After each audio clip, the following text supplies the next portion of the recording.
त्या ठिकाणी आपल्याला क्वेश्चन नंबर 13 सॉल्व करायचा आहे. तर क्वेश्चन नंबर 13 दिलेला आहे. Which of the following P V diagram is correct for an isobaric process. तर आयसोबॅरिक प्रोसेससाठी खालीलपैकी कोणती डायग्राम ही करेक्ट आहे. तर हा क्वेश्चन 2021ला आलेला होता. तर या ठिकाणी आपल्याला 4 ग्राफ पण दिलेले आहे. तर 4 ग्राफला 4 नाव दिलेले आहे. फर्स्ट, सेकंड, रोमन लेटरमध्ये, थर्ड आणि फोर्थ. तर या 4 ऑप्शनपैकी करेक्ट कोणतं ऑप्शन राहणार आहे ते आपल्याला या ठिकाणी डिसाईड करायचं आहे. तर या क्वेश्चनमध्ये आपल्याला एक पी व्ही डायग्राम दिलेला आहे आणि त्या पी व्ही डायग्रामपैकी आयसोबॅरिक प्रोसेससाठी कोणती पी व्ही डायग्राम असणार आहे ते आपल्याला बघायचं आहे. आता आयसोबॅरिकचा अर्थ, आयसोबॅरिक प्रोसेस जर घेतलं तर the process in which pressure of the system remains constant. हा जो प्रेशर असणार आहे तो काय असणार आहे, तर आपला कॉन्स्टंट असेल. ठीक आहे, प्रेशर जर कॉन्स्टंट असेल तर त्या प्रोसेसला काय म्हटलं जातं, आयसोबॅरिक प्रोसेस.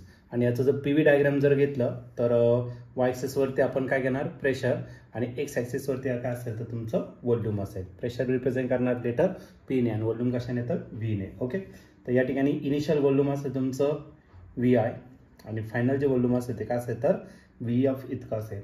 आणि जो प्रेशर आहे, इनिशियल प्रेशर जेवढा होता फायनल प्रेशरही तितकाच असेल. इनिशियल आणि फायनल प्रेशर दोन्ही सेम असतील, मग या व्हॉल्यूमला पण आपला प्रेशर तितकाच राहील आणि या व्हॉल्यूमला जरी घेतलं तरी आपला प्रेशर तितकाच राहील.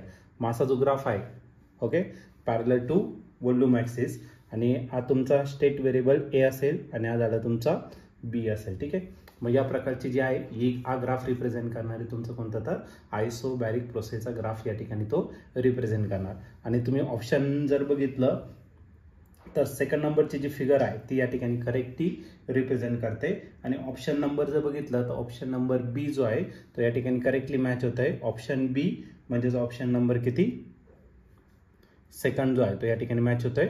मग या क्वेश्चनचा आन्सर असेल ऑप्शन बी.